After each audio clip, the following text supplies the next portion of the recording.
Sever Your Legs Media. You know what to do. Hit the like button, subscribe to the channel. Thanks. We got lots of stuff coming up.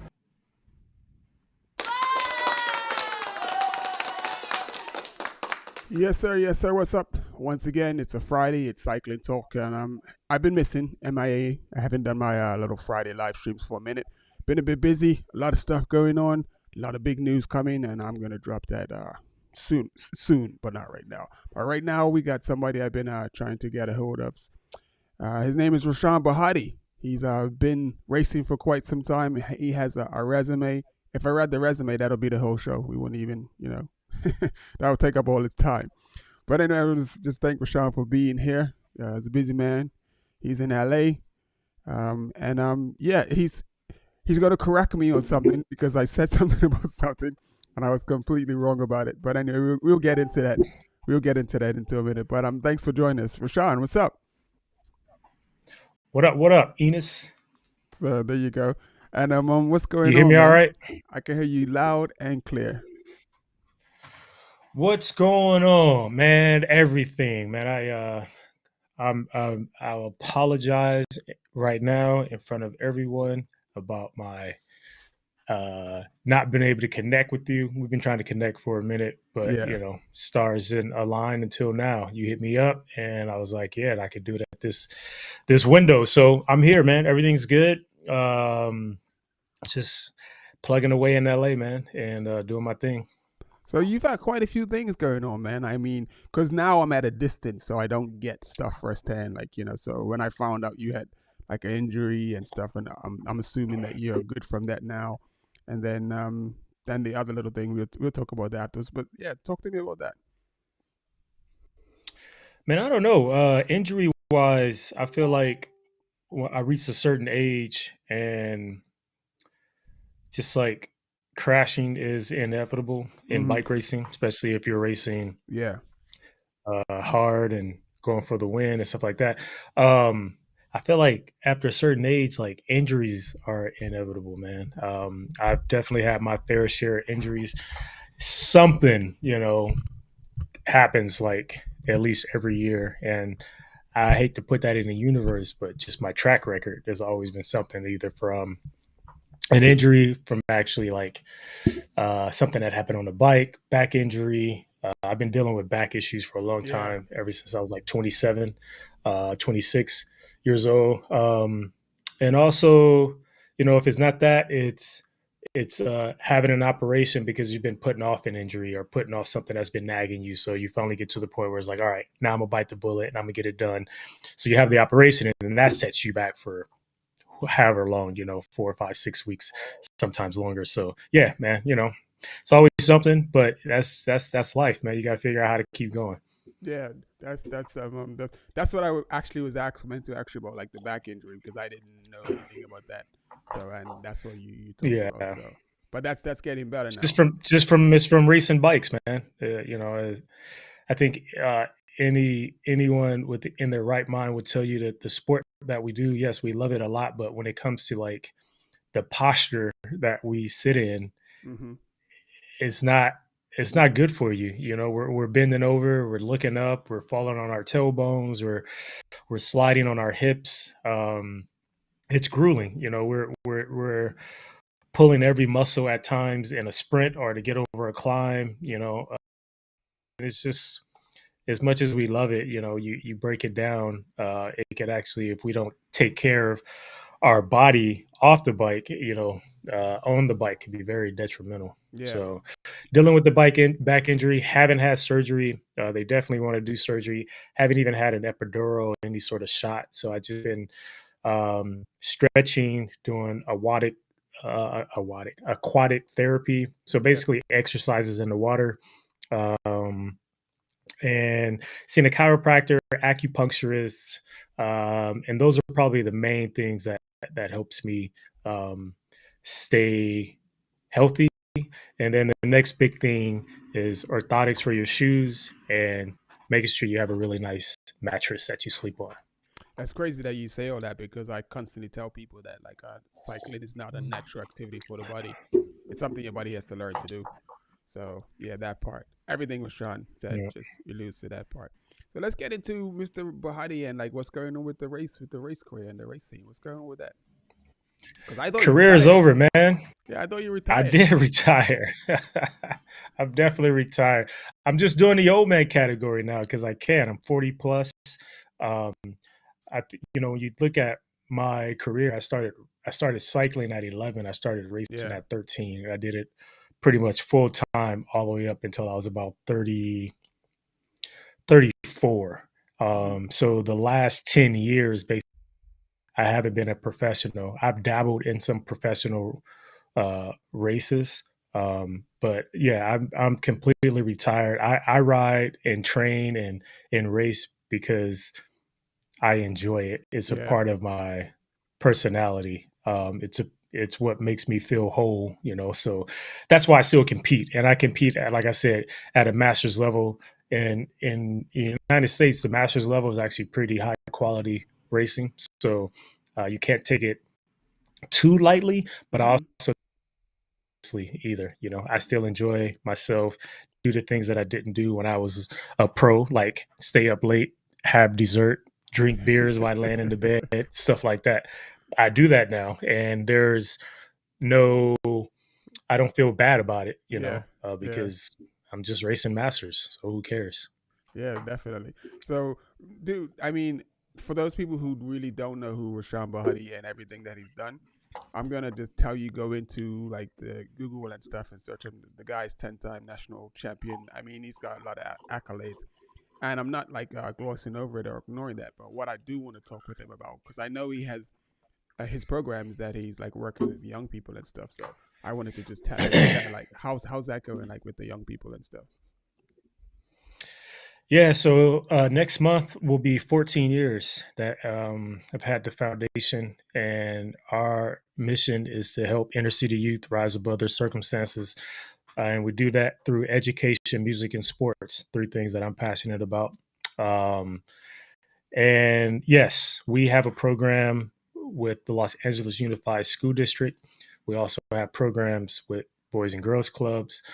We have independent groups, like for instance, like um, children that have been victims of violent crimes, and that's through Los Angeles Police Department. Mm-hmm. Um, we work with smaller organizations and private schools out of Compton, where I grew up, and yeah, we like I said, we're trying to encourage them to rise above their circumstances and not let where where they grow up define the outcome of their life. And I can say that because that's where I grew up, and I could have very easily fallen into the trap of staying in Compton and doing what a majority of my peers was doing when I was growing up.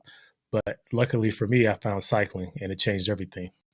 So what do you see like for these kids? Like what would you like to see like, happen for some of these kids that get to pass through and you actually get to touch or help out?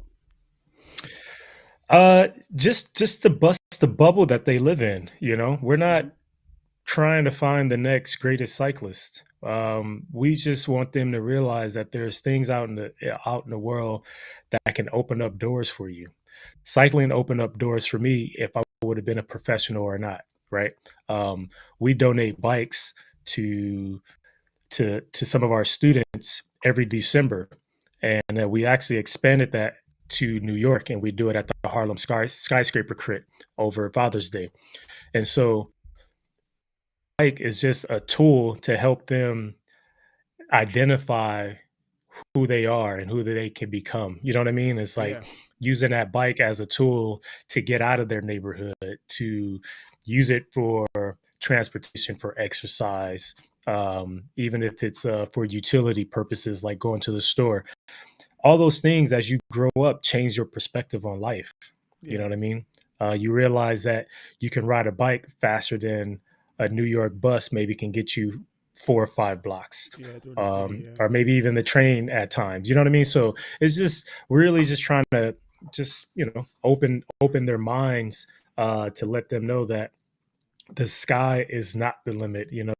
Well beyond the sky, and the bike is a tool to help them achieve that. Definitely, definitely. So what was your so far, but what's been the biggest takeaway or most inspirational moment, like helping these kids? Like what moment stands out the most?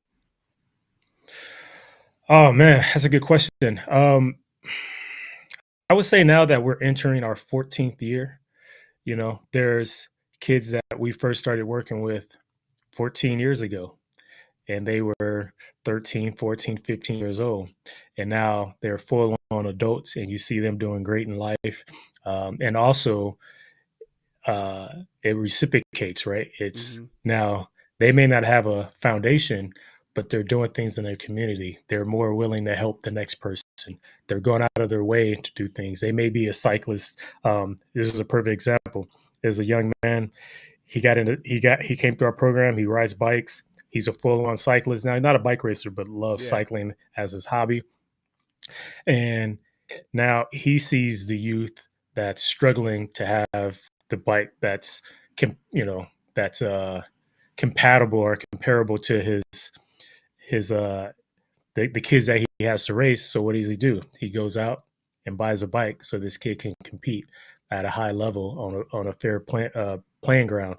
So like I think those are the type of examples that is created when they come through a system where people show them that they care, Yeah. and people show them that there's a big world ahead of you that care too, but let's start here. So that's dope. That I all I can see is like, so instead of a tree just growing up, it's a tree that's actually growing branches, because some trees are not fruitful. So Hmm. that's dope. That's dope, and I'm pretty sure the Yeah. kids appreciate it. So like, um, where you at? Where you at, and where you live? Like, I was there for 4 years, LA. So I'm gonna segue into like, just the culture of LA and just the culture of bike riding in LA. What are some of the things that like stand out for you, or yeah, I'm gonna ask that question first. What are the things that stand out for you, like when just riding bikes around LA? There's of course good and bad, right? Mm-hmm. The good is that LA has some of the most diverse riding in the world, and I've been all over the world, right? There's not a lot of places where you could ride absolutely flat for hours and not see a hill, Yep. like be in a desert, for instance. Um, and in the same vicinity, you can make a left turn, change directions, and start going up a 2,000 meter climb and be in the snow, all within like 4 hours, right? Or you go to completely opposite direction and you're riding along famous Pacific Coast Highway through Malibu into Ventura with the ocean on your left and the mountains on your right. And you could hit a mountain that's a climb that's 30 minutes long, or you could hit a climb that's an hour long, or you can mix it up and make a climb that's an hour and a half long. So just the Yeah. diversity of riding here, I think, is some of the best, seriously, in the world. On the flip side of that, the negative, and part of the reason I ride mountain bikes now more often and also train indoors, is just the disconnect between cars and pedestrians and cyclists alike. Oh yeah. There's not a lot of love there, you know what I mean? And as I get older with a family, as a youngster, it wasn't that long ago, 2007, when I was on rock racing, I was riding training without a helmet, and no one frowned on that. It was like part of the culture, right? No one wore a Mm-hmm. helmet back then. We would be on PCH going down some of these descents 40, 50 miles an hour with no helmet on, and I look back like, man, how crazy was that? I could have ended my life just a slip of sand, or going through some Yeah. gravel or something like that. um so there's just a huge disconnect between uh, civilians and cars and pedestrians and cyclists. So, like I said, as I'm growing up with my family, I don't know how I'm gonna go, but that's not how I envision going, and I'm gonna do Yeah. what I can to make sure I don't go that way. Definitely. So you just mentioned family. So we, I'm telling you, people are gonna look at this guy. This guy is not old enough. He's like, he's not old enough to have a family. What do you know about family? Anyway, I'm I'm old. he did disclose his age earlier in the live stream, but like your kids, like when the kids were coming up and stuff, you doing all of your racing and everything. Were you thinking of them in the sport, or did you like Like, what was your mindset? Did you like want them to get into sport, or like you want them to do something else? Yeah, so I had my wife and I had kids pretty young. I was because we were the same age.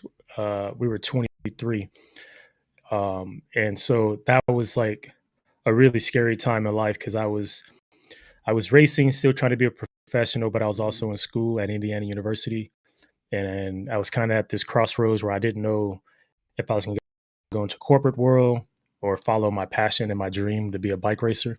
Yeah. And then boom, we're having a child, and she's in California, I'm in Indiana. In hindsight, honestly, it was the best. She's in her third year of college. Um, she's doing great in school. She's an athlete, and she's almost done with a 4 year university. Hmm. And we're still young, and we have a lot of life ahead of us. So that's I guess that's the blessing. If you could figure it out and get over the hump of having kids young, the blessing is that you could be empty nesters within the earlier years of your life. Definitely. And then so when my first daughter was born, man, I was full gas, buying all the bike stuff for her, all the little baby gloves, the helmets. I bought the little carrier for the back, taking her on bike rides with me. And honestly, putting her in the carrier in the little trailer was probably some of the best training in my life. You have a trailer that's probably about 20 pounds, and then you put a kid back there that's probably another 40 to 60 pounds. So you're carrying around 80 pounds, 90 pounds. And I would go train. I would never go in the hills, but I would ride flats all day long, do Yeah. 4 or 5 hours with her on the back. That was some of the What best was she training. like in the back? What was she like the whole time? Like, was she She fussy? was cool. Yeah. No, no, no, not at all, man. Not at all. And remember, this is before any iPads, any Apple phones. Kids just enjoyed being outdoors. You know what I mean? Like riding along the beach. And she used to read a lot back there. You put a book back there. You put a couple Yeah. juicy cups, and you was straight, man. You had to stop maybe a couple times, use the restroom, and maybe get a bite to eat. But it was How it long was would so those easy. rides You didn't been? have the influence. I would ride like probably max 5 hours, but average I would say I would ride about Wow. 3.5 hours. Yeah, Wow. With the kids in the back, 5 hours. Damn. yeah. I think. And then I did two kids, and that got really hard doing Yeah. two kids, and all my bikes were carbon. I was starting to put a lot of stress on the frame, Yeah. and then that's when I stopped. As my oldest daughter got bigger and they got heavier, I was like, all right, it's time for y'all to start riding. Yeah. Yeah. Yeah. Because I think the longest ride I did with my daughter was probably about 2 hours. Her mom was just Yeah, like, her mom wasn't having it. So even though I was doing all the safety stuff, yeah, she was yeah, whatever. But that's why I was asking I feel because you though. I sort of didn't push my kids into like the cycling because I only asked that because I know what the life is like, and and I see other parents push their kids to be the football stars, to be basketball or baseball and stuff. So I generally like to ask parents of, I mean, yeah, cyclists that are parents, like, do they have that same intuition to try to push their kids into the sport as well? Well, I'll say that my parents never pushed me Hmm. in cycling. All they did was support me, like from top to bottom. Like Yeah. never told me to go train, never told me how to eat, how to sleep, like nothing. They just supported me. If I had a race that was at 7 in the morning and it was an hour and a half away, only thing my dad would always say is, "We need to be in the car leaving at X time." As Hmm. long as I was in the car at that time, everything was cool. There were a couple times, I woke up late and I got a lashing, a tongue for that, but it was just. I think those were things that taught me just to be on time and respect time. That's Yeah. something that we deal with in our household is just our kids not respecting time and other people's time. I think when you're young, you don't really think about like others people's time. Yeah. Like, yeah, you could be late to school. Like my kids are like, oh, I could be late. It doesn't matter. Hmm. Yeah, you could be late, but you being late affects what I have to do. You know what I Yep. mean? So you're not respecting my time. So those were good lessons that I learned from my parents. It's just and support. So as I started a family, I never pushed my kids. I'm the most quietest guy at my kids' track meet. They run track. I record them. I support them.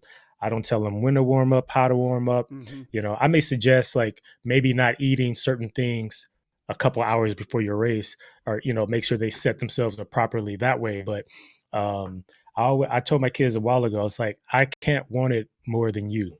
If Exactly. you say you want to go to the Olympics as a track and field star, then you're not going to let 4 or 5 days go by without exercising. We got a treadmill right here. There's no excuse, So I always tell them, I can't want it more than you, and I'm just here to support you. And so I think a lot of those lessons that I learned as a kid transcends to my kids. I mean, I have a senior in high school, and she wakes up at 5:30 to go to the gym before school, Wow. That's and dope. so that's that's that's dedication, and I think that stems from my parents teaching me, and then me teaching them. That's dope. That's dope. So, man, dude, I'm just over the moon that you're even here and you're having a conversation. You probably can't see the picture that's in the background behind us, can you? It's I saw it before we went live, but I only saw my half. yeah. You remember that? You remember that day? I don't. Where is that? That's George's ride. That's the wood ride. We was coming back, Oh, okay. Yeah, and yeah, yeah, yeah. and it was one of the few times that I actually did the wood ride, the morning wood with you that you came out. So, but yeah. So funny thing about this picture, why I always like this picture is because when we were coming back, I think you guys railed us going out, like it just spread all apart, and like guys got out to what's it called? Cross Creek. Cross Creek, got out to Cross Creek, and eventually took the picture. But when we were coming back, for some reason, I got on the front with you, and then you started tempoing, and I was like, okay, Hadi, just go easy on me. But you just was tempoing more and more and more, and the whole time was like, come on, man, you can't let this guy see you. You still the man. You still the man. I was suffering like a bass because we stayed on there for about maybe 2 to 3 miles, and then everyone else was changing like for a mile or so. But it was a really Hmm. long track back. I mean, before we came off the front, and I was like, I'm gonna lap a Hadi. I'm gonna lap a Hadi. Say, come on, he needs to come off. He needs to come off. But eventually I had to tell you, like, yo, man. Hey, it happens to everyone, man. Yeah, I've been in your position too, so don't feel bad about it. I mean, it's levels to it, right? So yeah, there's always someone else that's going to be able to hold an endurance pace a little harder and longer than you, and but that's what makes it fun too. And every time I ride, I try to make sure I'm maximizing my ride. So I was probably training for something at yeah, that point, yeah. You and was. so I just didn't want to sit on the back, and I'm sure I had in my mind that I wanted to ride tempo all the way back into LA Yeah, and then cruise home. So I'm always every time I get on the bike, it's for a reason. Is I'm not really just out there to be out there. You know what I mean? yeah. Form follows technique. And the funny thing is, I actually wanted to be on the front, and I wanted to like because I was actually trying to get myself back into some decent shape. But sometimes you just bite off a bit more than you can chew, and you just it is what it is. But yeah, Yeah. so there are some iconic rides that are in LA that a lot of people don't know about. So the morning wood, I don't know if that's still going because George Shup's not there. But then It's not. okay, so then you got the does Elijah still have his donut ride on Friday? You guys still do that? Yeah, yeah, yeah. The donut ride is still there. It's pretty strong. I think it's a really good ride for the community because it's for the most part it's chill, and you get to see a little quick different part of LA without getting too far, going up in Hmm. the Palisades, across Sunset, and stuff like that. I think it's a cool ride for the community. I definitely think it's a dope ride. Like you said, it's chill and you can like socialize and like yeah, it's definitely dope. So shout out to Elijah, because Elijah's the man. But anyway, so then you He got ain't shit. the. I didn't say it. I don't want to say it, but Elijah, what's up, man? Peace out. The other thing is like the NPR ride. I tell people like a lot about like some of the rides that happen in LA. Like so, like you got the NPR ride, and I think the daddy of the ride for me is on Saturday mornings. It's the what is it? The Saturday morning ride that goes down to what's The the one name? down PCH Down PCH, yeah. now ride. Now ride. And I tell people, well, what's your description? Like, if someone says they wanted to come to a ride, what would you tell them they should, what they require to actually do the now ride? Yeah, I love the now ride, and now is just an acronym for no opportunity wasted, Mm-hmm. and um, it's early. So for me, I absolutely hate getting in my car to go for a ride. Yeah. It's something about leaving your house, clicking the garage door, rolling out, clicking it, closing it, and Yeah. just leaving. Um, so this is a ride I had to leave pretty early for about 6:15 in the morning. So that makes for a really early morning to get up, get your coffee and get your routine. But I would say the now ride, it's changed a little bit since she left, Enos. I'll tell you that. So let me tell you how it used to be for the listeners. It used to be we had about a mile and a half warm up until you hit Pacific Coast Highway and you came off of a hill. Mm-hmm. As soon as you hit the coast, remember this is about 7:40, 7:35 in the morning. As soon as you hit the coast, it is absolute chaos. 50, 60 Ks an hour, easy. And I'm not exaggerating. Yep. And you can correct me if I'm wrong. No, And we you're would right. go on and off, on and off. And the Peloton would be upwards of 100 riders, sometimes more. All right. It's completely dead flat for about, I don't know, 15 miles maybe. And then you get to this part of PCH where there's a hill, where there's a prestigious university, Yep. Pepperdine University. Pepperdine, yeah. And then the little guys can sprint over it. The fast guys can get over it. The strong guys, I should say. And then if you show any flaws on Pepperdine Hill, you're not going to make it to the turnaround, which is by time about 20 minutes. That's how fast we're going, about 20, Yeah. 25 minutes. I remember getting from PCH to the turnaround in 45 minutes one day, which is absolutely nuts. We averaged like 28 miles an hour or something like that, 29 miles an hour. So yeah, I love it because it's early, it's a good group. And then if you want to, once you get the speed work done, you're out in the middle of PCH now. You're out in the middle of the Santa Monica Mountains, right? You could just go right and go up a climb, get some climbing on for the next couple hours, and then cruise back home. So I do it and can come straight home and be home by 10 o'clock in the morning and already have 65 miles. Yeah. Right. So I've got 100K in my legs and it's not even 11 o'clock in the morning yet. Or I could do a little more and still be back by noon and have like 120 Ks, 130 Ks, or something like that. Maybe even 150 Ks in my legs. Yeah. So that's why I like the ride. So it's different. Now they do 2x2 all the way to Pepperdine. And it reminds me of this of your story about the bridge that are the picture. Even though we're 2x2, it's a very fast 2x2.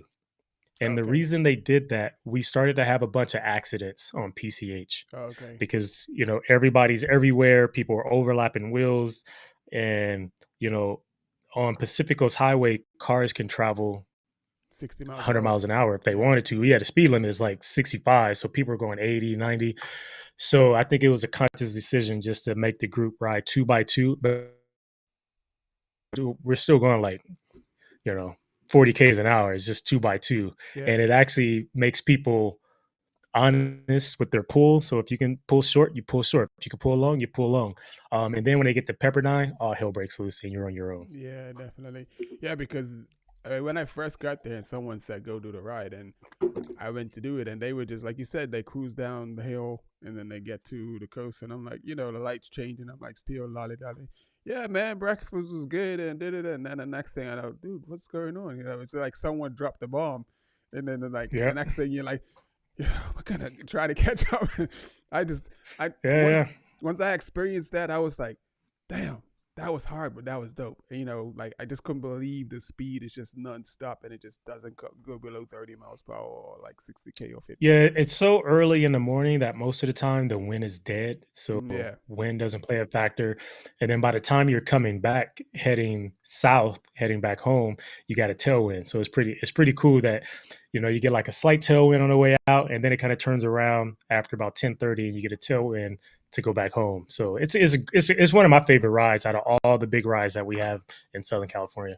okay. So now we just want to segue into like just like some help or tech tips or anything, any advice.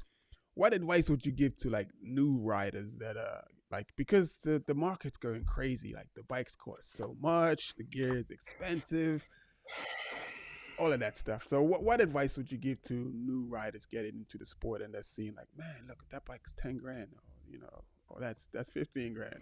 I gotta have disc brakes. Gotta have this. Um, when it comes to equipment, I mean, it's not much you can do. Either you're paying it or you're not, right? Yeah. But I would say that if you surround yourself around the right people, that's not going to take advantage of you. Get with a club that is not going to take advantage of you. Um, a lot of people, like for me, for instance, I'll give you a perfect example. I got a house full of bikes. You would never see my bikes online for sale. Mm.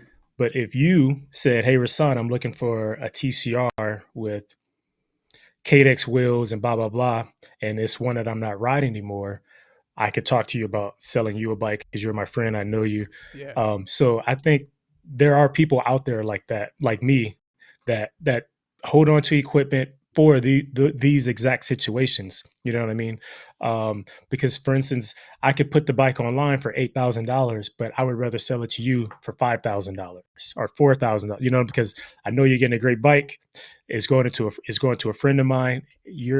And I'm helping you at the same time, so you don't Yeah. have to spend the 8 grand. And also, I would highly suggest just taking your time. Oftentimes, the new riders, they come out and they see everyone with the flashy bikes, but these are people, one, that have been in the game for a long time. They've accumulated a lot of equipment. They could flip equipment to buy certain things. You know what I mean? Yeah. And so I think new people want that flashy bike right away, so they may go out and drop 10K on a bike, and then a year later, not even in the cycling anymore. Yeah. So I would just highly suggest taking your time. Yeah, that's true. And the thing is, like to elaborate on your story, if you sold the bike to me, the other thing that is that someone that actually is going to use the bike that's into cycling, so it's going to be used as opposed to just be sold and sit up and just like catch Yeah. dust. So yeah, so that was my little question I had. Just like I just wanted to like send something out there to like just to try to inspire some of the newer cyclists because what I'm getting is I'm finding a bit of a gap or a divide between the cyclists who probably started after 2018, just before the pandemic, and people like yourself that we've been riding since the 90s. And there's I see a bit of friction between those two groups of people. Like how do you like interact in that space? How do you interact with those like newer cyclists? Man, I love it. I love the pandemic rider. Here in the US, all across the US, specifically like big cities like Chicago, Mm-hmm. all through the DMV, which is DC, Maryland, Virginia. You got Philly, Southern California here. So many Black people got into the sport of cycling during the pandemic. You got to remember, I was racing at a time where there was absolutely no Black people around, no Yep. officials, no racers, no directors, no soigneurs, no spectators. Nothing. It was just me. I was the raisin and milk at almost every event that I went to. Yep. So for me to see so many people that look like me into the sport, I don't even care if they race or not. Every group right now has a handful of Black people, Yep. and that may not seem like a big deal, but for a long time, I was the only one. You know what I mean? And so it's helping, actually, the bigger scope is that it's helping break down barriers, you know what I mean, within our sport, because now you get to intermingle with people that you normally wouldn't have because you thought they was a part of this group and they was a part of that group. Yep. And you all know it don't matter what you look like. Either you got it on the bike or you don't. Yep. You You know what I'm can't. saying? So when we come together, Can't lie on the bike. we come together, it's all good. Yeah. You can't hide or lie on the bike. It's just like it is what it is. Yeah. So to answer your question directly, I absolutely love it, man. And I haven't seen much of a drop off, which is pretty cool. People, they're still hanging in there and they're still embracing the sport and actually starting their own lane. Starting their Yeah. own clubs, starting their own brands, clothing brands. Making events. It's dope. And it's funny you say that about being a raisin in the milk, because basically, which is what I'm doing, like trying to do here in Europe with, like, say, with the next media. Because like next Friday, I'm off to Belgium, for Umloop, and then Kern, Brussels, Kern. So I'll be there for the weekend. Then I'm back here, and then I'm gonna go for a month. I'm just gonna stay in Brussels for the month and just cover all the kermesses and whatever, like big races there are. So I did Dublin, and it was sort of like a little bit of friction at first because people were like, "Who is this guy?" You know. But then when people saw my accreditation and like saw I was here to do what they were doing, then it sort of eased off, and that's all I'm trying to do is just trying to like let the cycling world and the media world in cycling know that there are folks that love cycling and they want to report on cycling. I want to report on the Binnies. I want to report on the Rashans, the bros ride bikes. I want to report on those guys. I want to, just bring a different perspective because like sometimes I'm listening to the commentating and sometimes I'm like, dude, that is not what's happening right now. Can't you see what's happening? And sometimes you're just shouting at the screen. So I mean, I feel that. So I'm just trying to make that change from like where I'm at, like not necessarily Mm. a change, just bring some of our flavor and our style and the way we do things. So Yeah, some variety, man. yeah, so that's why I'm Yeah. reaching out to folks like you, like like yo, just blast me out there, put me out there, trust me, and I'm here to save the world one bike at a time. Get it done. So I don't know if there's anything else you would touch on. I missed on. I mean, I have a lot of stuff. Like, I mean, just that, just on top of my head that I'm thinking about. Like, just because Kelly was amazing to me. I mean, it was a great time. Like you guys coming by Ride On Bike Shop to do the bike builds and the giveaways and stuff. That was amazing. Um, Hmm. yeah, it's just so much stuff, man. So I mean, like Nelson Bales, like you guys with Major Taylor, what you guys do with Major Taylor and stuff like yeah.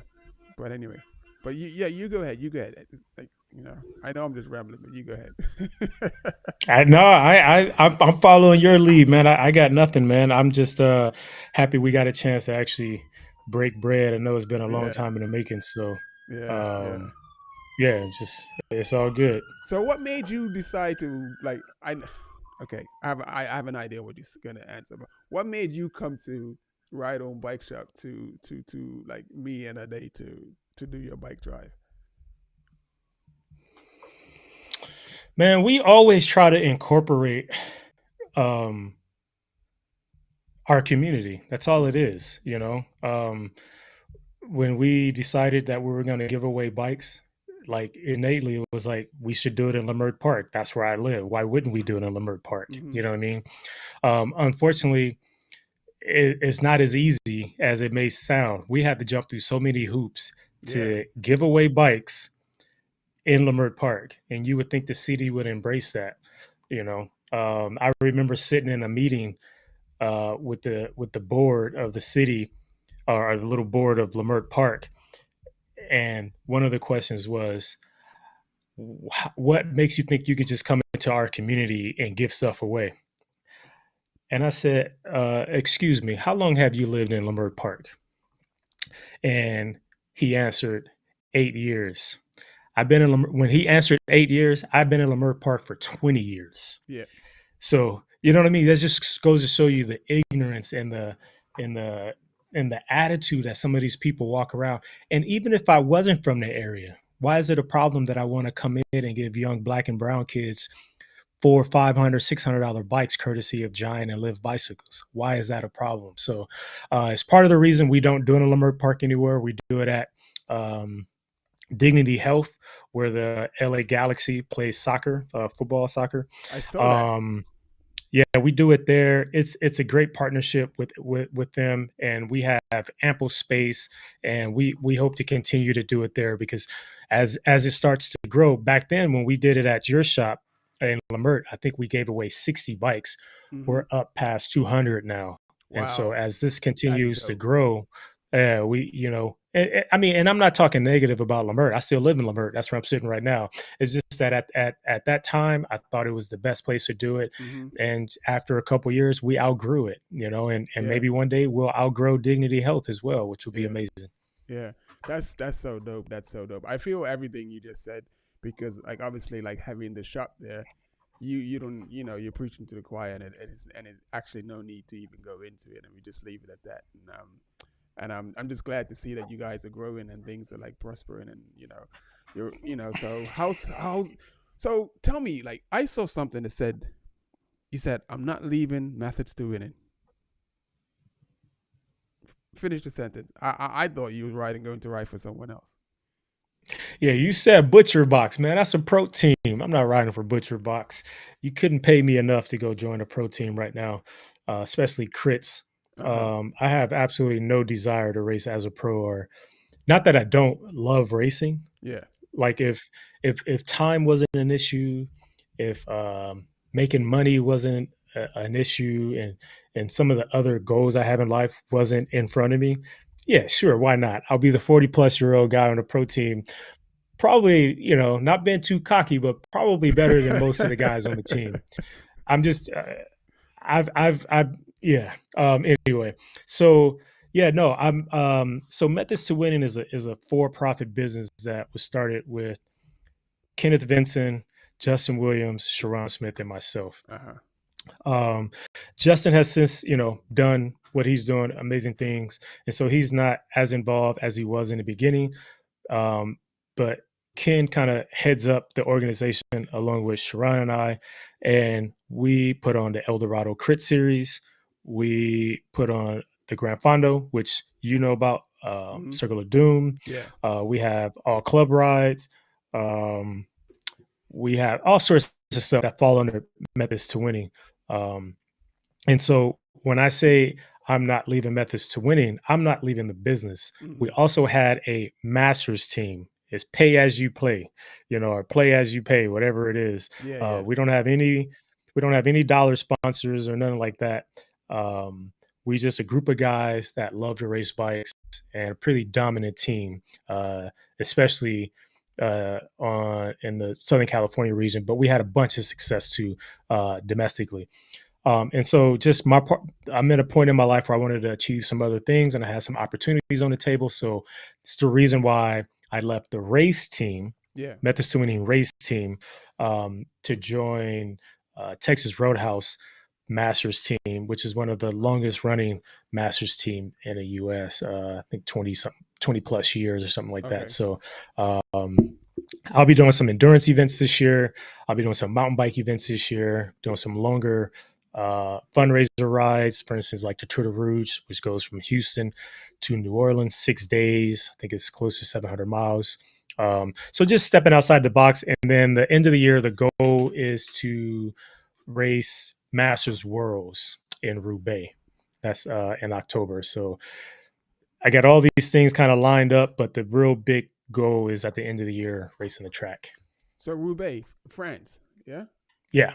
Francais. France. So that's crazy because I'm trying not to put my I'm trying to keep it secretive. So my long term play is actually to move to Belgium, basically. So the thing is, I might be there when if you actually get to that. I actually might be there at the time. Come and take some pictures and stuff. And Yeah, I see no reason why I wouldn't get there. I've been riding on the track now for the last, I don't know, 2.5 months. I yeah. know it's a long way away, so I'm not trying to burn myself out on the track yet. I'm usually road heavy, and then about 2 months out, I'll really, really start focusing on the track. Right now, I'm just getting those track legs, which is it's been a while. So Mm. I'm going out about twice a week, getting some good riding in, and once I start beefing up my road program, and then transition, get the summer racing and all that stuff out of the way, and then transition in the track, I should be good to go and give it a good shot at a world stage level for Masters.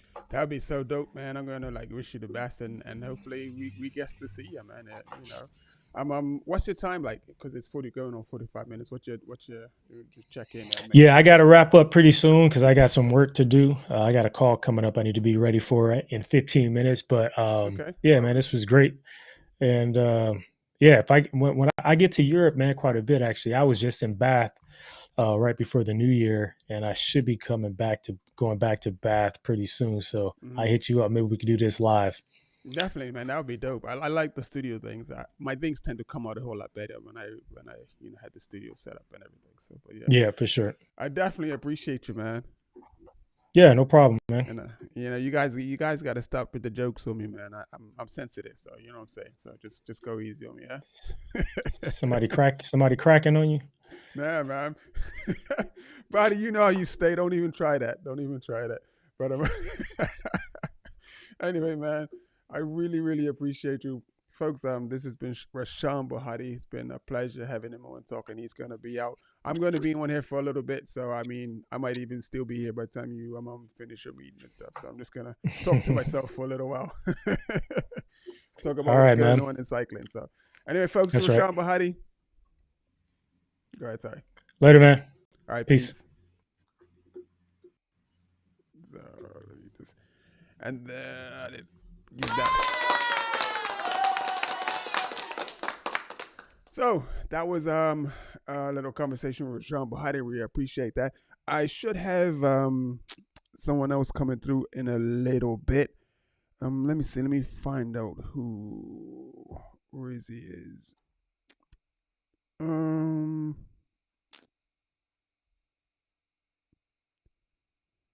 Buddy, if that's you watching, big up yourself. And if you are like locked on, please hit the like button before you log in and log off. So I'm not saying anything right now. So if you just log off, I understand.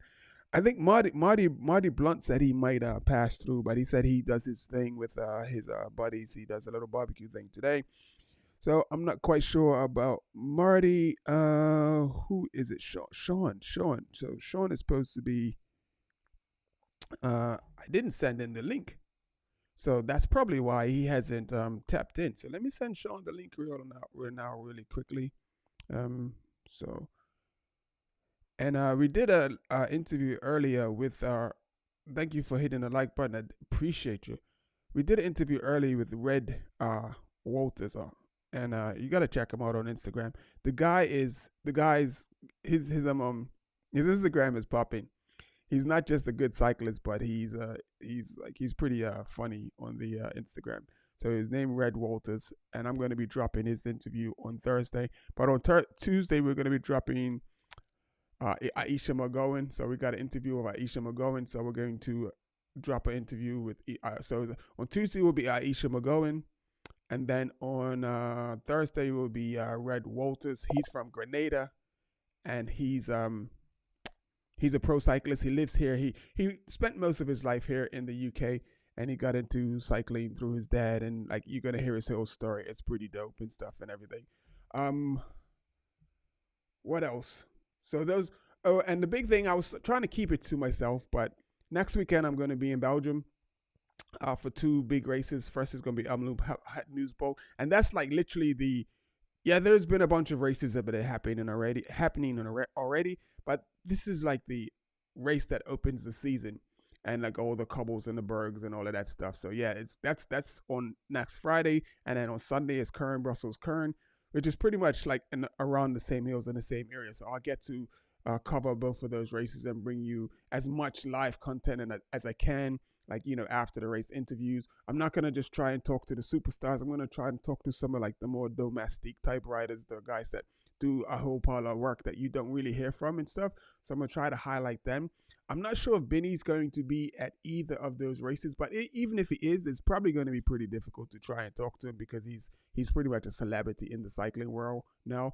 But if I can, then you got Mahawi Kudus and you got Nathaniel Tesfacion, and these are the other African riders that are riding in the Pro Peloton. So I'm going to try and, get these guys' attention and like get some, after the race type interviews and stuff.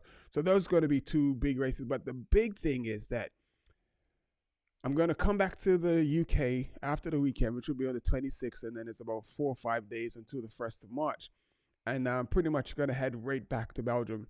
And I'm just going to do the whole month of March in Belgium. A lot of races in Belgium. And I'm just going to do as much as I can and see how many interviews and riders I can talk to and whatnot, and just try to invade the space with my presence. So there are no reporters that look like me inside of the Pro Peloton. There are none. So I'm going to be going in there and trying to just bring some attention and like letting people see that we got skills too. We could do this too. So yeah. Let's see, just adjusting that mic. So I just hit Sean. I just sent Sean the. So who is Sean? Sean is a gentleman. He's about my age. I think he's here from the UK, but he has a connection to the like Caribbean cyclists. He works with a lot of Caribbean cyclists and everything. So that's what we're gonna shoot the breeze about, like what's going on inside of the excuse me, inside of the Caribbean, because the Caribbean, they it's tough. It's tough. And the associations don't really support and push. They don't really it's they don't really support and push the sport itself. Cycling in the Caribbean, if you think cycling anywhere else is tough, cycling in the Caribbean is hard. And it's even harder if you're talented, if you're a talented cyclist. His name is Sandy Sidwell. I talked to him. He's from Guyana, and he's a young man. He's got a, first he told me like how his bike, he had his bike and it had a little bit of an issue and stuff. And I'm thinking, okay, it's probably, a put together bike. But then when I saw the bikes that he has really nice bikes. He has really nice bikes. And the hard thing for him in Guyana is that he doesn't have access, like there aren't like bike shops that where he can go and get what, get the stuff going. He can't go and get the things that he needs for his sorry, for his bike, so he could keep his bike going. So Sandy did 10 races last year, or the junior was scheduled for 10 races. He was only able to do 7 because of the 2 bikes. Like for the last 3 races, he wasn't able to race because he wasn't able to get parts for the bike. And it's sort of messed up that he didn't win the junior series because of mechanical issues. And it's stuff that we take for granted because we have a local bike shop or somebody that we know that we could just take our bikes to and we could get it sorted out. So part of what I'm doing is so I can actually help like kids like this. Once my channel is monetized, once I'm in Europe and I'm getting interviews and I'm getting the watch hours and people are tuning in and logging in and listening, and then the monetization is actually working for the channel, then the channel should start bringing in money. And then I can start like helping these kids out, especially the ones that are talented. It's sort of a shame that the kids that are talented don't aren't able to actually fulfill their full potential.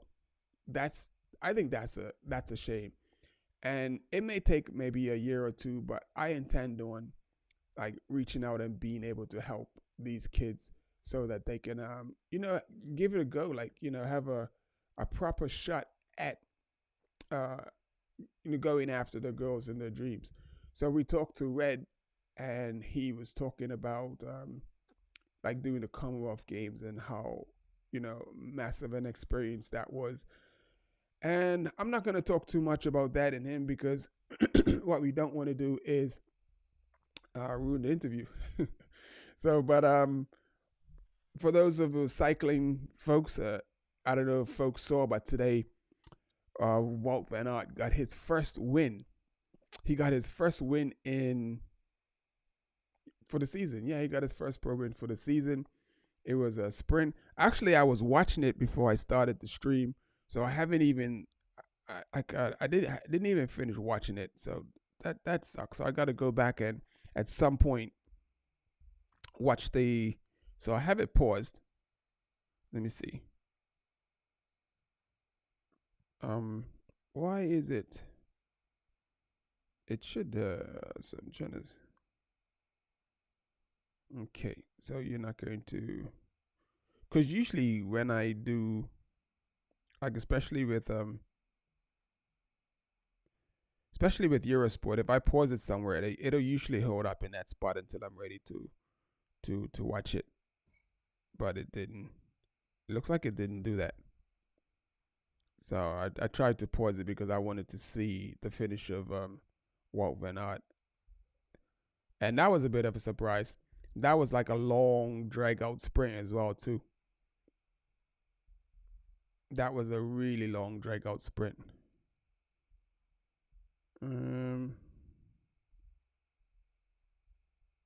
Let's see. I'm gonna go to because you got to be careful with this stuff, man. I can probably just pull it up. Share screen. I'm not gonna share screen yet. Let's go to.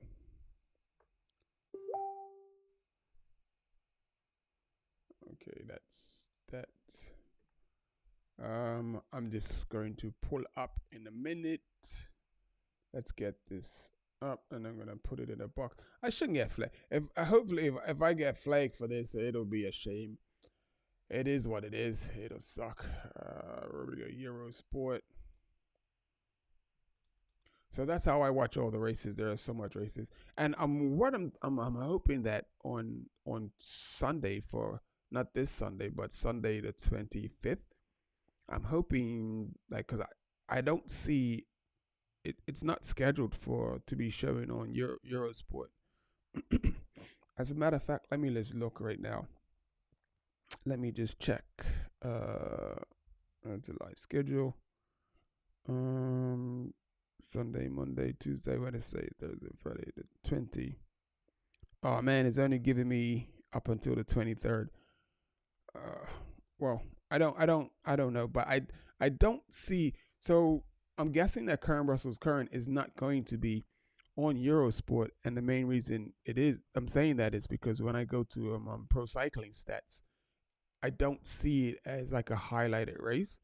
So it could be on, but I don't think it will be. So if that's the case, what I might be able to do is just like lock into a local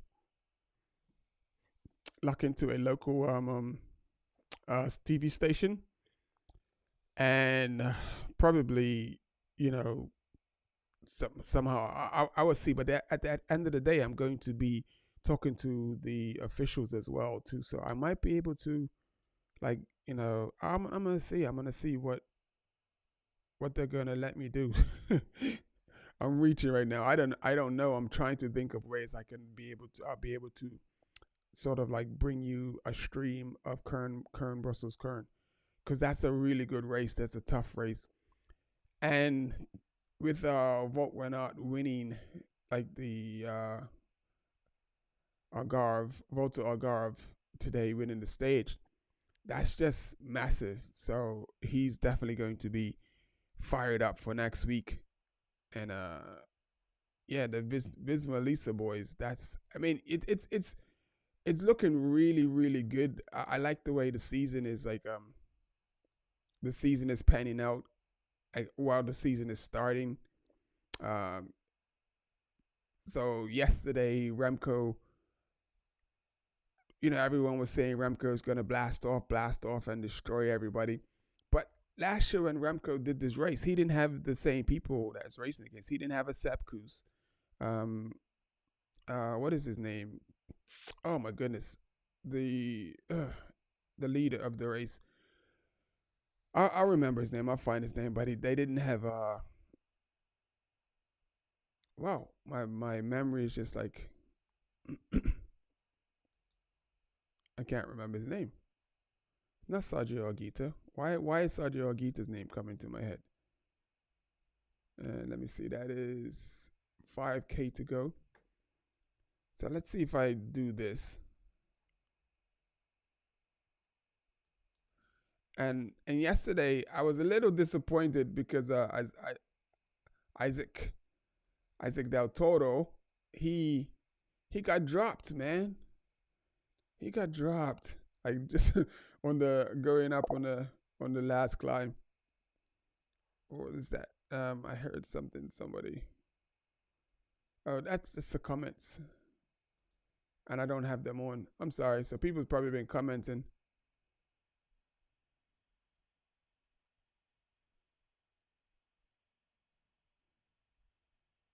Danny Martinez, thank you, dude, for that. Danny Martinez, yes, Danny Martinez was the one that.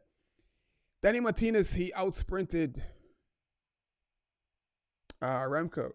And the funny thing is, like, the whole time the announcers are saying Remco, he's just gonna take off into space, and I'm like, dude, like, Remco didn't have Sepp Kuss, Remco didn't have Danny Martinez, Remco didn't have Wout van Aert, Remco didn't have Isaac Del Toro. There's, like, he didn't have Pidcock, he didn't have what's his name? Pickuck's former teammate is on track little now. Man, my brain. I'm trying to remember what it is, but they didn't have all of these. They didn't have all these big guns in the field, and they just kept talking like Remco is just going to destroy all these guys. Remco is an awesome time trialist. Yes, I definitely agree with that. He can time trial like a mufo, but it's a little bit different when you have quality in the field. So you saw that when he did the tour last year, he was nothing compared to when he had to go up against Jonas and Pogacar. So they didn't have the Jonas and Pogacar yesterday, but you still Theo Gegenhardt. Yes, thank you. That fit the coach. I appreciate you, brother, my brother. So it didn't have yeah, it just didn't have the quality that was there, and I just like nah. I'm just saying to myself, are these guys? Do these guys? You know the riders, you know the players in the game, and I'm saying to myself, how can you just dismiss the talent that's around Remco just like that? I just thought it was so dismissive of the other, like the talent that was there. That was my biggest takeaway. I just thought it was so dismissive, and I'm like, you're not talking about anybody else. It's just Remco is just gonna just take off and uh, and uh and just destroy everybody. So, but anyway, as you saw, like Danny Martinez, what he did, they went from a long way. They probably went from three. No, it was about no three. I say 250 to 200, and uphill. 200 on a flat sprint is long, but 200 on an uphill, that's a long sprint. And Remco was just like he just like nah. He just wasn't. He just didn't. He didn't have that. And Danny Martinez came in a Sepp Kuss, and I watched Sepp when Denny and Remco went. Sepp's looking around like behind. Are you guys gonna go? Instead of just following the damn wheel, because Sepp would have probably been a little closer, wouldn't have lost any time, and he probably would have been in with a shot of actually taking the leader's jersey or even winning the stage. But if you actually go back and watch when Denny and Remco take off, Sepp sees them. Sepp's probably the only one that can probably keep up with them, like mano a mano, and he looks back to see, are you gonna chase her? Or, some just dude, just ride your bike. And I was screaming at the damn TV. I'm like, Sepp, ride your bike. So he ended up getting that big gap, losing a bunch of seconds. And I'm just hoping that, like, if Sepp Kuss is gonna ride for one or two smaller races, because I don't think he's going to like go for any of the bigger tours, because that's not you know, that's not his makeup. He did the Volta, he liked it, and I think more he's going to do what he normally does, and he's just going to ride hard, set tempo, and just destroy guys. And it's beautiful to see when he does that. So I'm looking forward to that. But yeah, that was I think that was just the thing of him not having that like that GC type killer instinct to go for it. So that's all that was. So that was pretty that was pretty dope to see. And then Walt Van Aert. So let's see if we can I'm gonna bring this up on the screen. And then if the TV disappear, I mean if the stream disappears, it's because it's because Eurosport took me down. So I don't need no more copyright strikes. I'm getting close to my required 4,000 hours. So I'm gonna make this big in a second. So I'm just like dialing in the screen. So this is like the last 3K. I'm gonna do my best to talk through the last few K. And what is hard like right now is because it's my own fault for not staying on top of the sport and like keeping track of who the different riders are. So now there are lots of new riders coming through in the sport.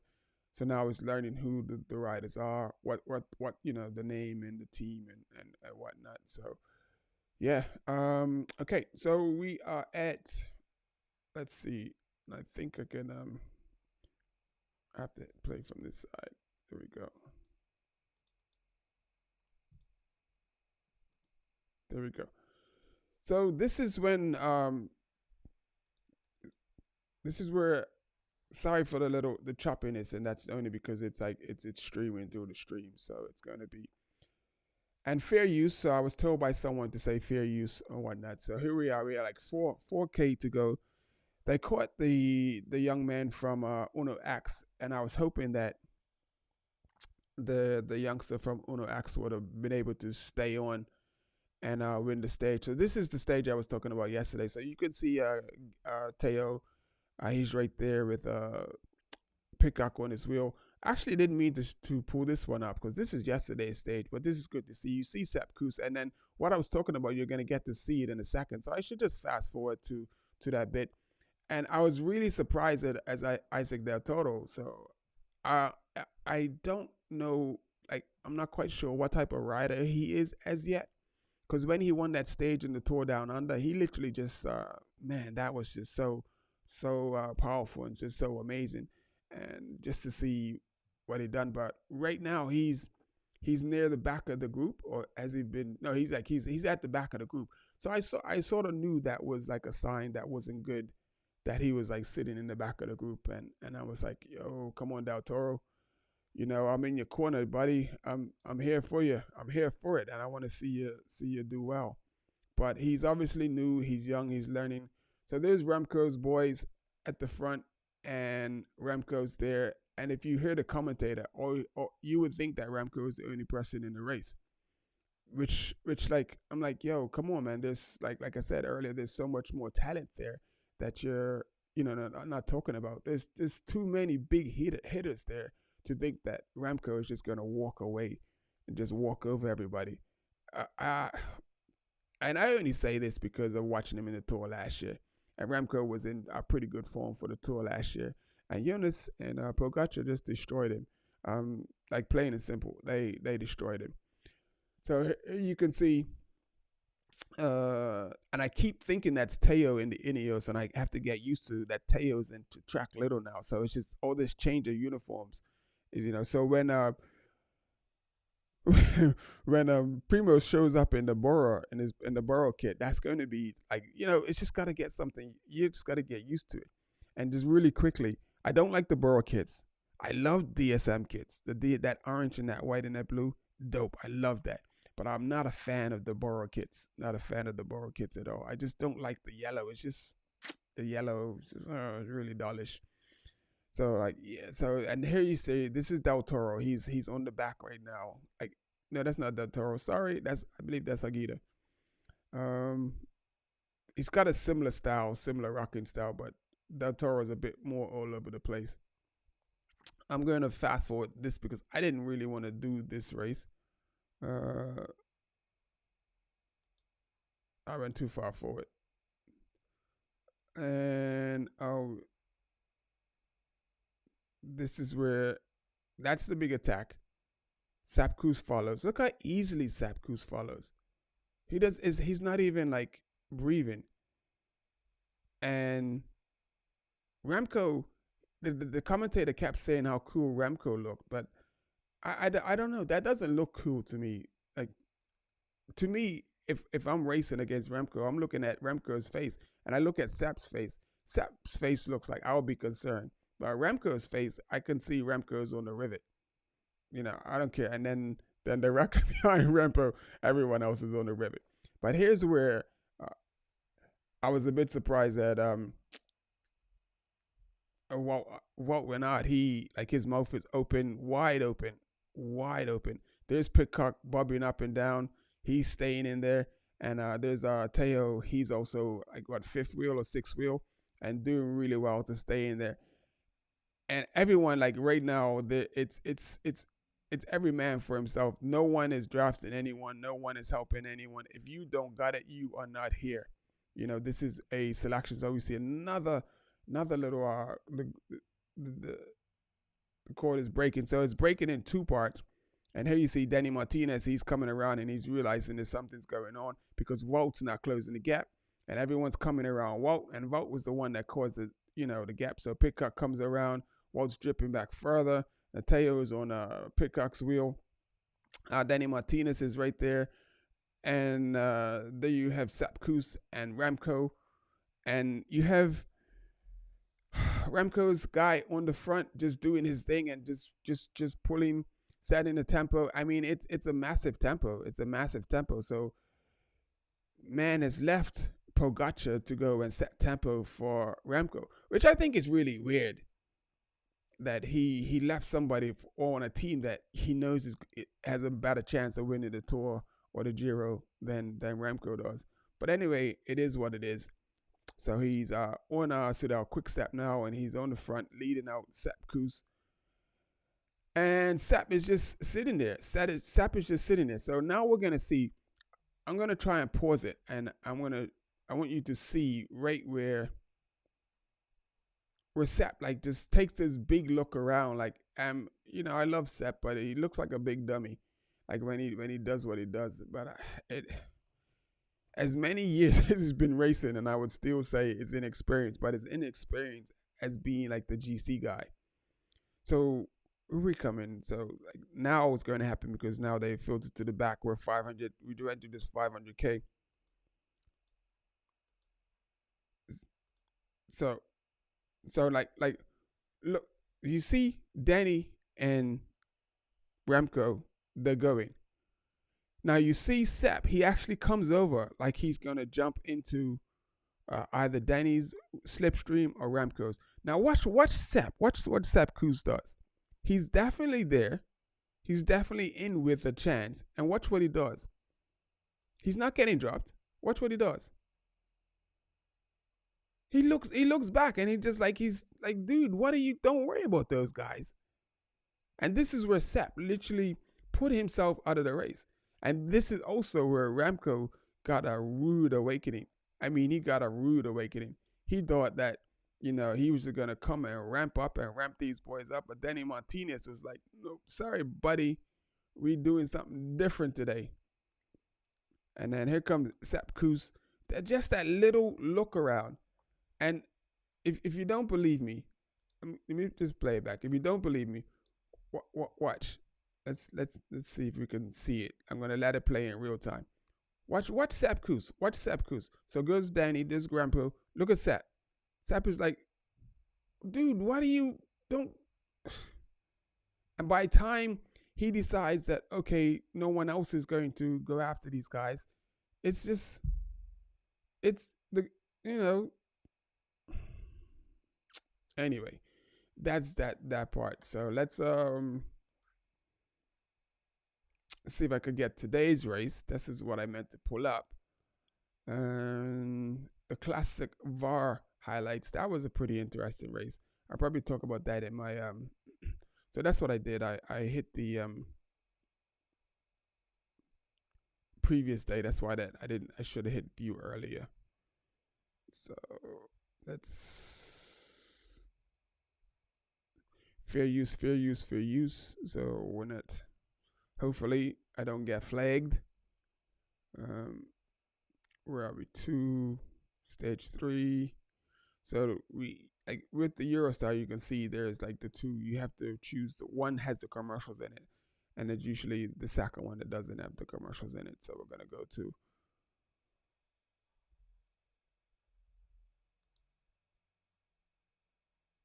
Do I need to? No, you don't need to do that.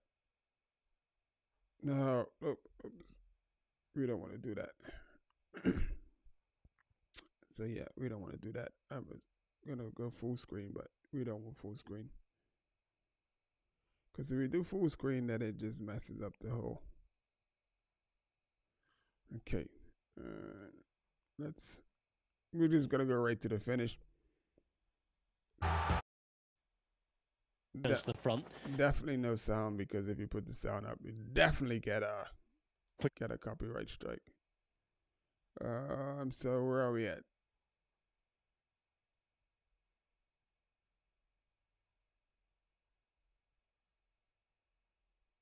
So it's at 20K to go. That's too far out. So Danny Martinez's team is obviously coming to the front, trying to keep him safe. They got 20K to go. And as you can see, Jumbo is massing at the front. And he also got Soudal Quick-Step massing at the front. And this is another thing here as well. It was... So the breakaway today, the crazy thing, the breakaway was about 8 or 9 guys. and they were all Portuguese, so there were no pro teams inside of the breakaway. So which is pretty cool to see, like, the domestic teams getting their ride on. So, but eventually they did bring them back. They did, they were out there, they did their thing, but they did bring them back. And you had one young man, he just stayed out there for the longest time. But the emphasis was like the same thing was being done again today. And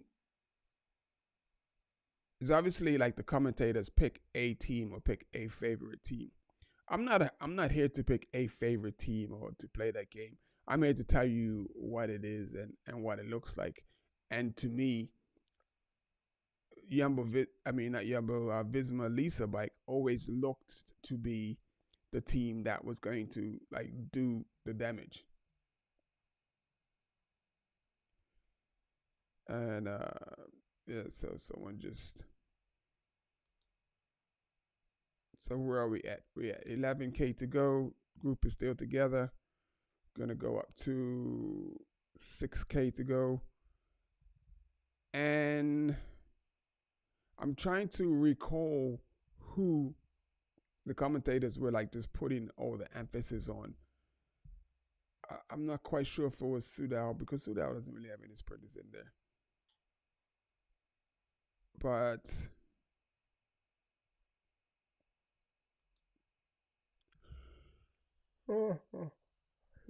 it's going to be a late one tonight because hopefully I have some folks coming through. Just waiting for the to ring. So at 2K to go, let's just join in with 2K to go. So 2 kilometers to go. Can't quite see what's going on because the picture is like, because they from the helicopter. I think that white jersey is, who is that white jersey? Not Intermarché, it's like the white. Who is that? It is Intermarché. So Intermarché is on the front and they are getting the lead out going. And that's pretty much it for Intermarché. I mean, they're all of their. So he started his sprint really early. Wout van Aert is sitting in the slipstream. It's obviously too long a sprint. Also, Intermarché have the green jersey, so that's why Intermarché was doing. So I lost the green jersey. Sorry, apologies. Didn't realize that they had the green jersey. So it's a really long sprint, and Wout comes around, just comes around at the last minute. He just sat on the wheel. He just sat on the wheel for the longest time until he was able to come around, and that was so sweet to see. So, I mean, everyone's over the top and celebrating the fact that Wout van Aert has won a stage of Algarve, and he's like open up his season with a win. So it's going to be an interesting season. So the next thing is, so Wout van Aert got his first win. So when will Mathieu van der Poel get his first win? And like, when all of the big guns start winning. So what I need to, so that's that. That was the sprint finish. They're probably gonna show this little slow-mo in a second so you can see who. So I mean, everyone's going crazy around Wout van Aert right now because like, yes indeed. So you're telling me I'm showing this footage and it ain't nobody watching, so if I get a copy strike, it's my own fault. It's my own fault.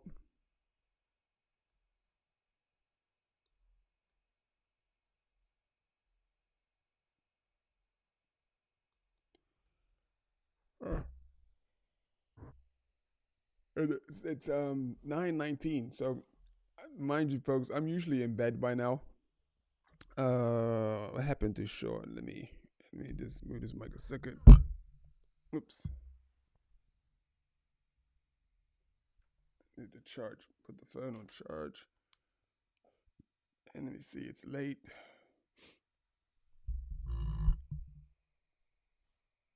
And I thought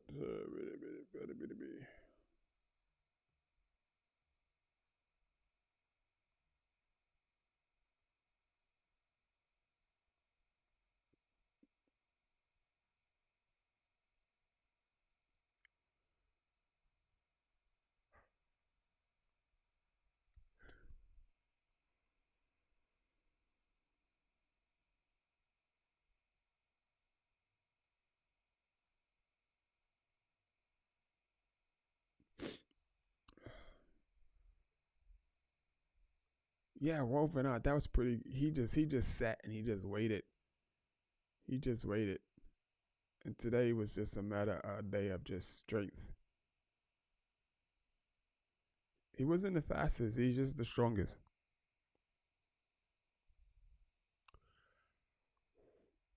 Oh my goodness.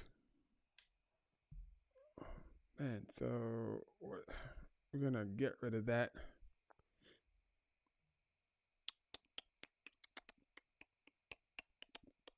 Oh, yep, I wanted to see who. Show the results. Hurry up, thing. I want to fast forward because I don't want to skip past it.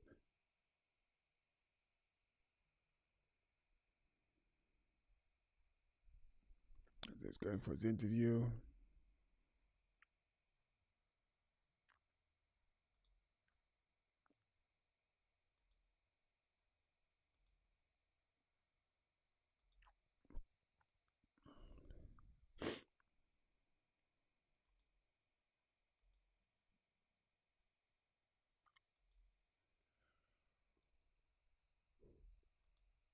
Ooh.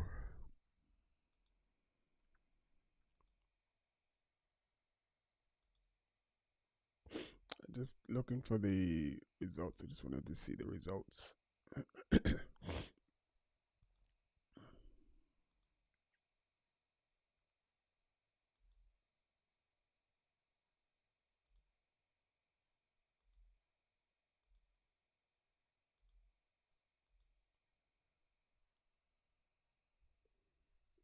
Oh my goodness, I am yawning like crazy, man.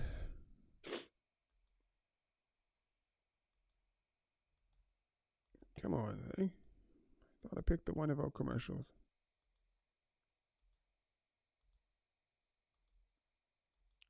And here I was thinking of staying up late and watching a TV show. Yeah, right. Or after I've done this. Yeah, right. Okay, that's that. So they're not gonna show the.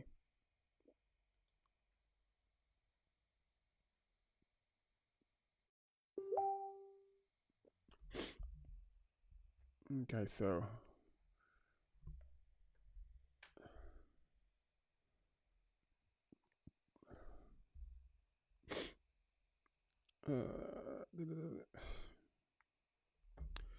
So showing it's not coming through, so I'm gonna be here for a little while. So what I want to do is first let's look at which race. Loop.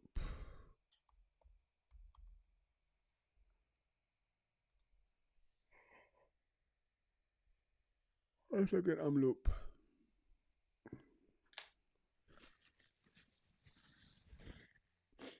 Loop. Let's go to start list. Teams on the start list for Loop. Wow. So those are the teams on the start list for Loop.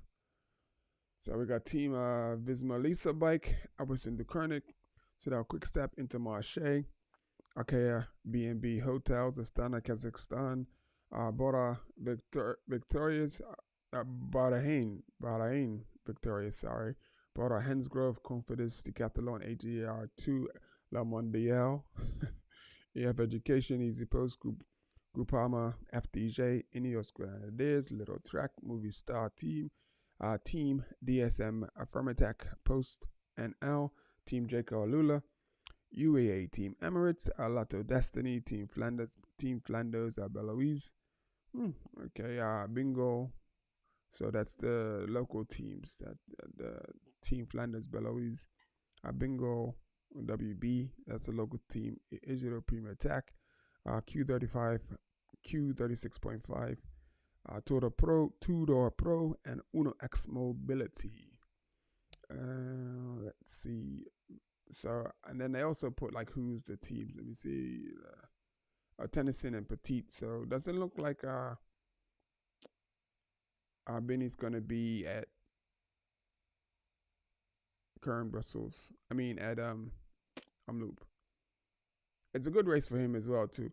But as you can see, the race, that's the course. and you can see the mouse is here. So that's the finish. That's where I'm gonna hang around. The airport is pretty much over here somewhere, and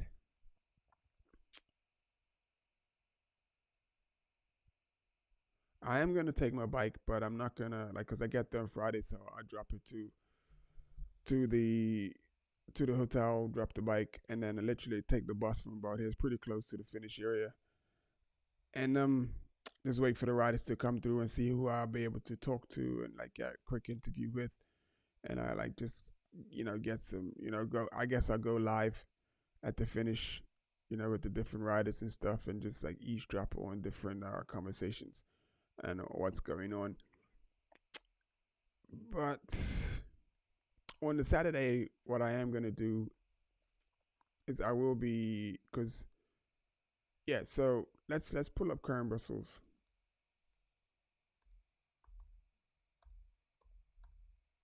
Why does it do that?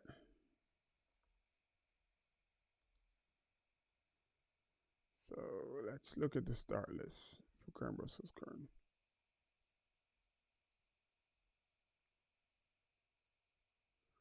So it's a definitely a harder race, and it's Intermarché. So Tennyson and Petit. So some of the same riders are probably going to be doing. So Van Aert's going to be at Kern Brussels. So there's going to be a good race as well.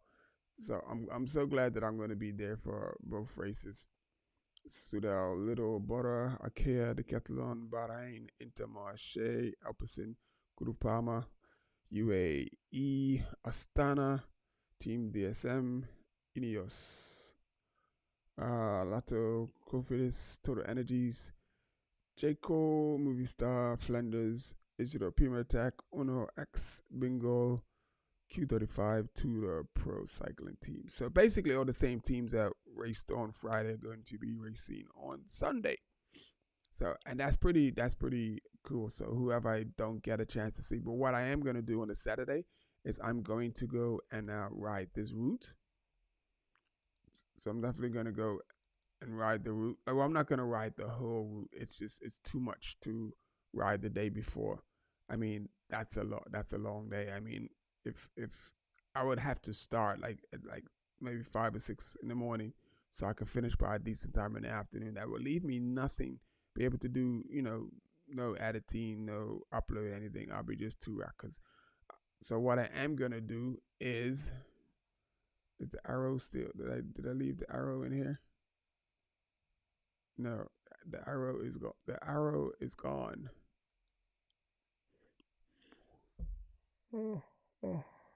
The arrow is gone. So this is a Kern Brussels Kern, and what I'm probably gonna do, like when I get my bike, I'll probably just go. Let me just go back to this so you can see the mouse. So I probably because the hotel is here somewhere, so I probably just ride to maybe here and just because there's, as you can see, all of these little hills. Some are cobbled and some are not. So the thing is going to do is to go and film on these hills so you can see how tough and how steep they are. And some of these are like little climbs, ain't no joke. And these are the climbs that make the race. When it gets down to the last few climbs, they're not as high as but they are still just as hard. So I believe these were the cobble climbs at in this area. So I will find out. Right now, I'm just shooting from the hip and guessing. But I'm looking forward to actually going and reconning the last few hills of the race, and going and reconning the last few hills of the race and just talking about it. So I'll probably providing the service. I should still have service from my service provider, and sorry, I should still have a service from my provider, and I should be able to I'll just bring you just footage from the climbs and stuff. So I'm really looking forward to that. So these are the teams that are going to be at Kern Brussels Kern. So basically it's the same teams that's going to be Omloop has News Bowl. And this is the beginning of the season. This is how the season will start and kick off. And let me see, it's getting up to like 9:30. I may be here for like another 30 minutes because I was waiting for someone else to like finish work. There's a couple more guys that probably got to finish work. I'm not quite sure if they're going to join me, if they're going to be able to join me. I'm not. What time is it in New York? Let me look and see what time it is in New York. Firstly, before I say if I'm going to sit around, it's 4:30. He said he gets off at 7, so I'm not going to be here for 3 hours. Heck no, because I am tired. My dinner is sitting like right there. Like I started it because Rashawn is like, "Are you ready?" I was like, "Oh man, we're not supposed to be starting to 5 minutes." I thought I had 5 minutes to like just get a couple bites in, but not so. But that's the big news, people. Your boy is going to be moving to Belgium. I'm moving to Belgium. I have to. I sort of this is what I want to do in order to cover like what's going on and bring you what's going on inside of the Pro Peloton. But at the same time, I'm going to make sure I stay connected and stay in touch with uh, my guys like in the US, the Caribbean, and in Africa as well. And just make sure I bring you what they're doing and how they're getting on because there is a lot of stuff going on. So that's a look at what's going on with the next weekend. I'm not quite. I need to look. I don't know what's going on in that. Well, I do, but I haven't looked that far because right now I don't want to put the cart before the horse. I have to take care of next weekend. Then I have to take care of getting myself into Belgium for the month of March so that I can like set myself up and bring you all the races and stuff. So now my news information, my news guy was my news guy. Let's see what's going on in cycling. This is pretty good. So this is like Apple News. Is it Apple News? But I think it is Apple News. And they have all types of news as well as they have a special like little sports section. So my thing is highlight cycling. So let's see what's going on in cycling right now. And we are taking a long time to load. We are still connected. Internet's good, but we are taking our time to load. So it does that sometimes. And where are we? So, sir. Oh my goodness. Chris Hoy's got cancer. Wow. I actually met Chris Hoy. I have a picture with him. I didn't know he had cancer, but man, I don't wish that on nobody's. I hope he battles through that and gets through that. Pretty good guy. He tried to do his thing for like the bike industry here in the UK. Bringing some comfort to, like I would call he tried to bring some comfort to like the commuters and stuff, and the dress and the style, and he tried to put his flavor and style on it. Let's see. Upgrades you don't need. What do you want to go with? Look at upgrades you don't need. What? That looks like an interesting story. So upgrades you don't need. What else is there? Experience a cycle through UK delivering pizzas on a penny farthing. That looks pretty interesting. We're not gonna do that one, definitely. Recipes to energy packed breakfasts to keep you full and firing for longer. That looks interesting. What else? Let me see. Pick one.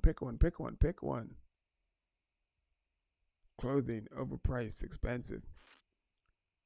New bike. Is the Brompton Bear Grills ready for adventure? Here's our love letter to the folding marvel.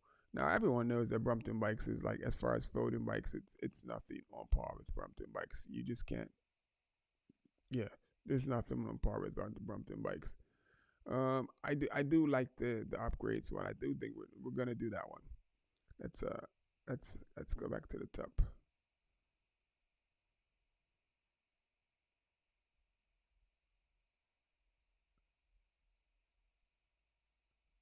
That's crazy. So that looks interesting. He said this may be the worst early celebration that has ever cost a rider the win. So that's gonna come afterwards. Where are we to? I missed it. Come on. Oh, it was the top one. It's the headline, wasn't it?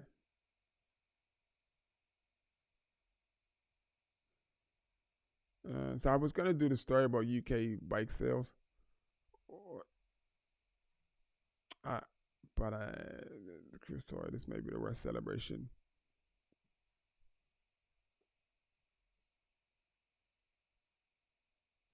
And protein.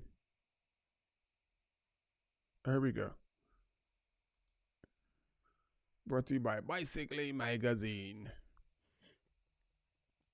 The upgrades that you don't need. So let's trim this box down. That sounded wild.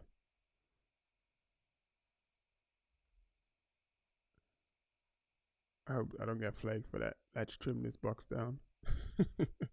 And I said it again. So the upgrade you don't need in this episode of Gabe's Bike Shop. So yeah, so let's give props to Gabe, Bicycling Magazine as well. So I'm making it big because my glasses suck, and I want to read this to you. It says, this episode of Gabe's Bike Shop, we look at some of the best cleaning products Dan rolls by to remind us of upgrades we don't need, and we ask you electronic or mechanical. So is it just a is it just a video? I hope it's not a video because I'm not playing someone's video. It says, hey everyone, in this episode of Gabe's Bike Shop, we answer our member Kathy Meadows' questions. What cleaning products do you all recommend? Then test editor then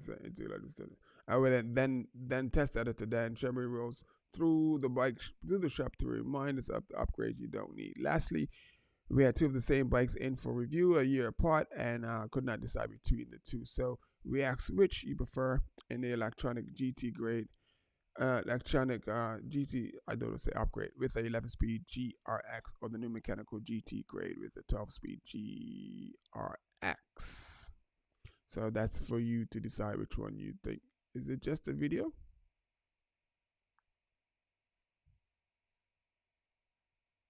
So how do you fix electronic rear derailleur? Then we dove into some of the stuff and favorite ways to. So this is just talking about the video. So I apologize for that. So looks like it's not going to be that type of party. So I thought it'd be something I can read to you. And the other thing that I saw that was interesting was about the food. But yeah, let me see what this is. What's on with this one? This may be the worst early celebration that's ever cost a rider the win. By Matt Hansen in February 16, 2024, 11:51. It's certainly not the first premature celebration in adult willingly, not the last, but boy, oh boy, Tobias Holland Johansson finish is something else. Groupama FTJ Lenny Martinez stole the win from the rider in the final meters. It took the Norwegian, the look on the Norwegian's face said it all. Utter disbelief. Did I say that? Which race is this? The 184-kilometer route started in Saint Raphael, that's situated between Cairns and Saint Tropez, and headed westward. The first category's climb, a Cat 3, reached its peak with 44 kilometers to go. Following that, the Cat 2 ascent with the Col du Corps and the Guard. Another manageable climb crested 12.7 kilometers before the finish line. Ultimately, the significant battles unfolded on the Cat 1 Mount Farran, spanning 5.7 kilometers with an average graded of 8.5%. It says, as well as Johansson and Martinez, 6 riders would contest the final, including Israel Premier Tech Michael Woods. The other 3 would be David Godou, from Groupama FDJ, and Roman Bardet, Team DSM Firmatech, Post and L. Man, these names are long. And Aurelien of Decathlon AG2R Team Mondial. With 1 kilometer to go, the Canadian launched launch, followed by a counterattack from Johansson with 500 meters to go. To Gaudu, with 500 meters to go, Gaudu went for it, followed by a move by Bardet. It was Johansson. It was Dan Johansson came around him and thinking he had the race sewn up, began to celebrate. But unbeknownst to him, Martinez was coming in fast behind and will ultimately come around him. So I didn't see this race. So let me say, you should be able to play the. Let's see if we could. C'est qui va venir lever les bras au sommet du Mont Faron. Victoire de Thomas. Ah non, il fait deux. So that was pretty wild. That sound was awful as well too. Sorry about that. Let's see if we can play it again.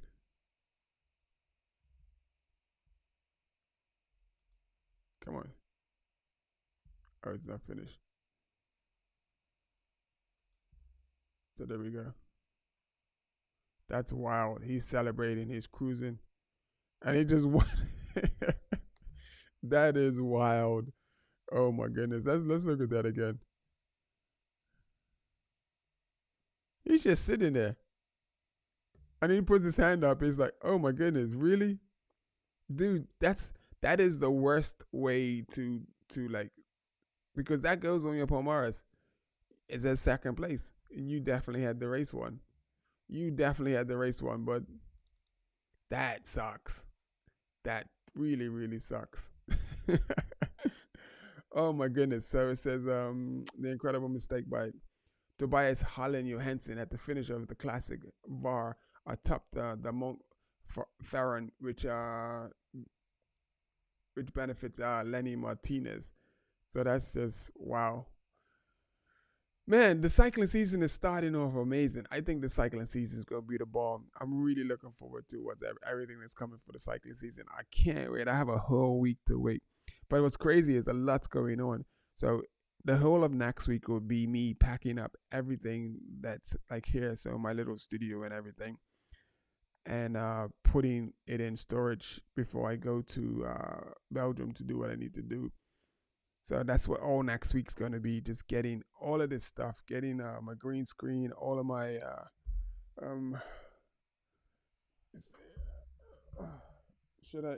if I move it, then it's going to be hard to get the thing. I got to get all of this stuff. It's all of my little, because sometimes I use that as a backdrop, but, so I got the green screen up. So that's my backdrop at the minute. And it's just so much stuff to do. So I got to get all that stuff taken down and just get ready to. So make sure you hit the like button when you come in, please. Make sure you hit the like button if you haven't. Please subscribe to the channel. I appreciate you. This is Enes Luby is the Say With Your Legs in media, and you know I'm here trying to save the world one bike at a time.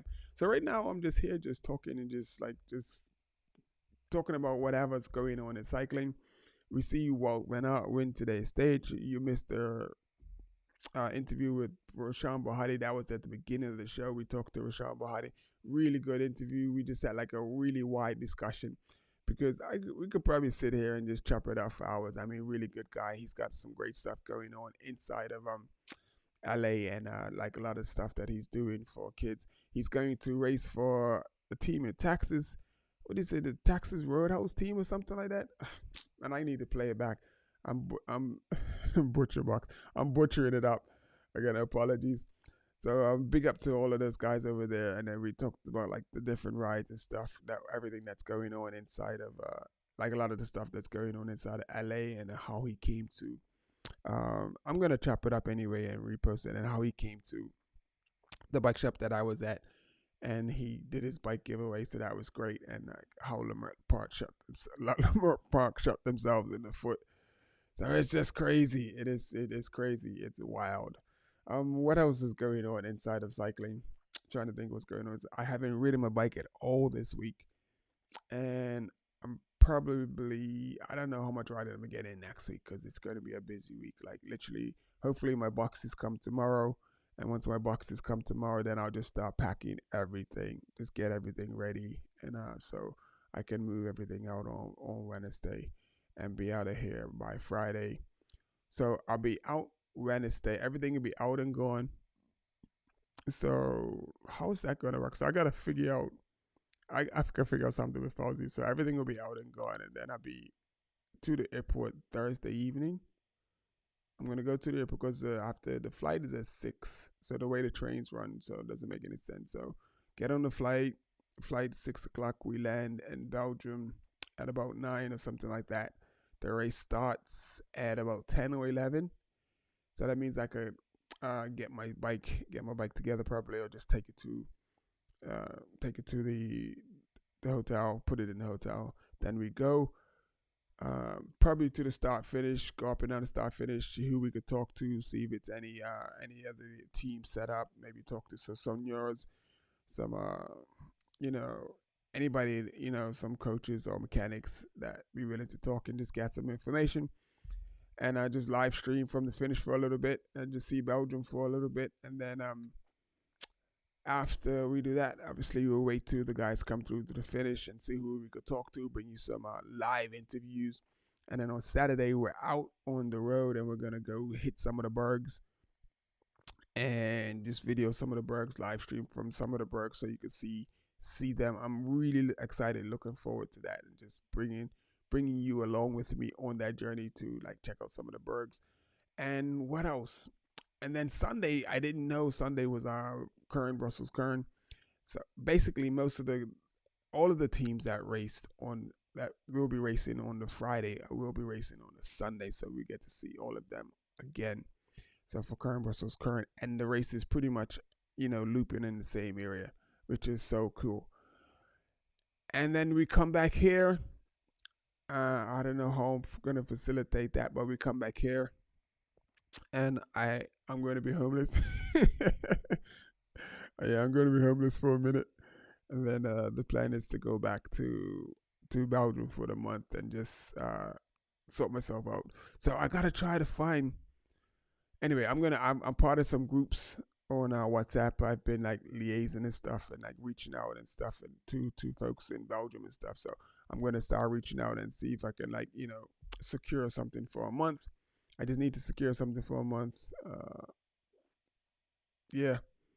So that's what I need. I need folks to, if you can, when you hit the like button and you hit the subscribe, share the stream. Or if you see a video that you like that I've done, then share that.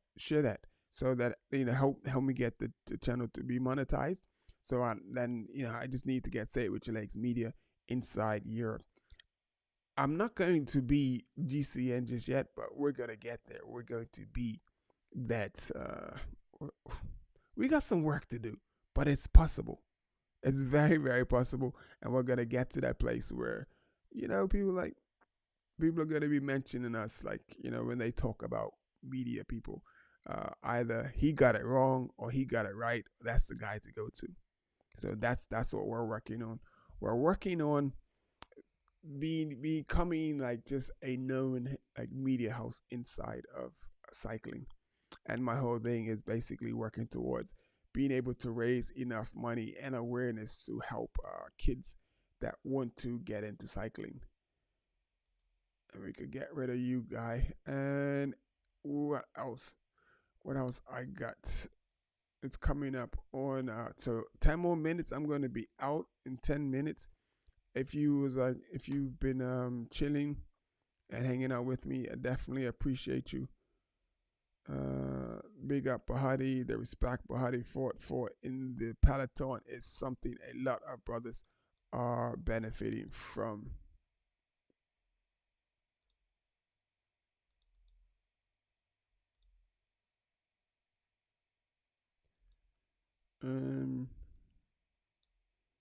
There we go. So this is some of the comments from earlier. So this is Melvin Johnson. Thank you, Melvin, for checking in. He said, my coworker does hardcore cycling off-road. Bikes cost as much as a used car. You are so correct, Melvin.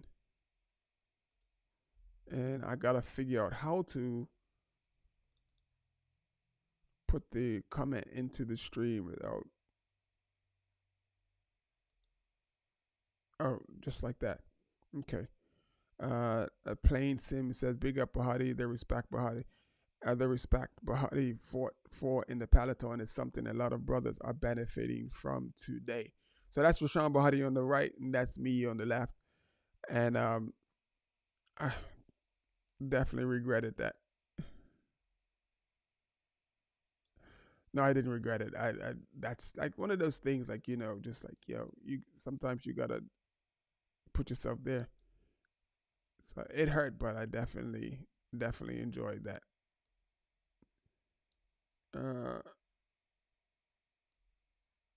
Oh, and then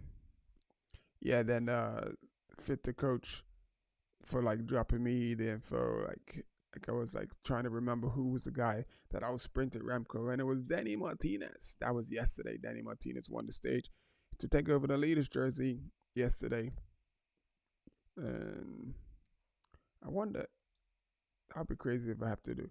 And then I was saying like I couldn't like Teo Guggenhardt, So Fit the coach just came through fifth.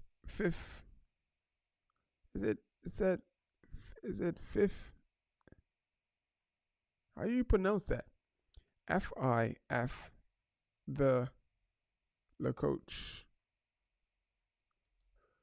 Man, I think he's going now.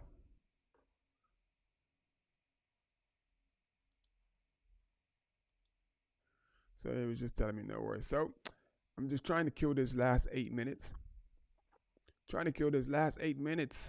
Gonna be out of here. We're gonna be out of here. So if you join me today, thank you so much for joining. Thank you so much for like giving me the watch hours. Right now, that is so important to me right now. Just getting the watch hours. Just having people like tune in and is helping me to get the channel monetized. So I'm looking forward to seeing what the watch hours look like after the weekend. So we're working on some things. And we've got a couple of people helping us as well, so we can get the watch hours up. Hopefully, we can get the watch hours to where they need to be by next Friday, when I'm ready to leave. So when I'm in Belgium for that whole month, hopefully we are monetized. So if I'm monetized before I get to Belgium, that means at the end of March, then I should get my first little check from YouTube. Listen, yeah, it'll be a little check as well too. It'll definitely be a little check. What else we got? You know about the oh my goodness, how could I forget? Those come over there. So that's Rashawn over there.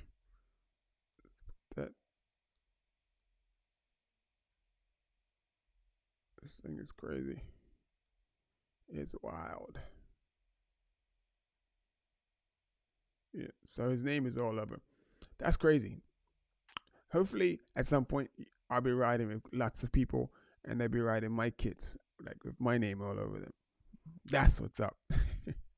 So check out the merch. So as you can see, the young lady, she's rocking the white tee. And all of the tees come with this little logo on the back. So I got the little logo on the back.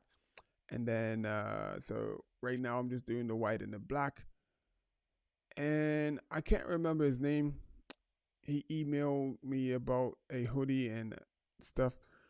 So if I order the hoodies and like if I get a bunch of hoodies to send over to the US, it's sort of expensive. So I need to figure out a way to get a bunch of hoodies over to someone, and then they can so just like ship a bunch of them, and like so that they can just hold on to them, and they can sell them from the US, so they don't have to pay the shipping. So send everything over one time, cover the shipping. So that'll be part of my cost. But this is what I'm going to do. I got a hoodie and I've got t-shirts. So I'm going to go into a couple groups and basically, so to ship a t-shirt to the US, it costs me £12. Now, you let me know how this sounds. If you want a t-shirt, what I'm going to do is ask you to give me your email. I will email you an invoice for the postage. Okay? So I will email you an invoice for the postage. Just the postage. So that it's not costing me anything else. So the postage plus the packaging. So the postage is £12, and then plus the little mailer that it goes into is like a pound too. So 12, £13 for the t-shirt. Now, what I am going to say to you, that from there it's player's choice. So if I send you an invoice and it's £13, so that includes the postage and then the little plastic envelope that it goes in, then that's all you pay. But then I'm also asking, because it obviously costs me a little bit to get stuff, but at the same time I'm understanding that no promotion. Oh, hold on. I gotta, man, hold on.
Well, people, I'm about to be out.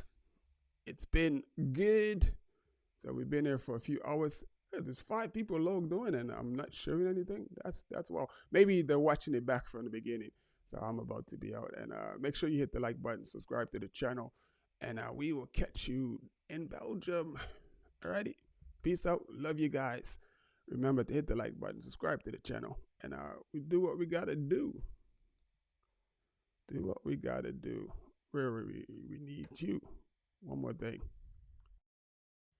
Oops.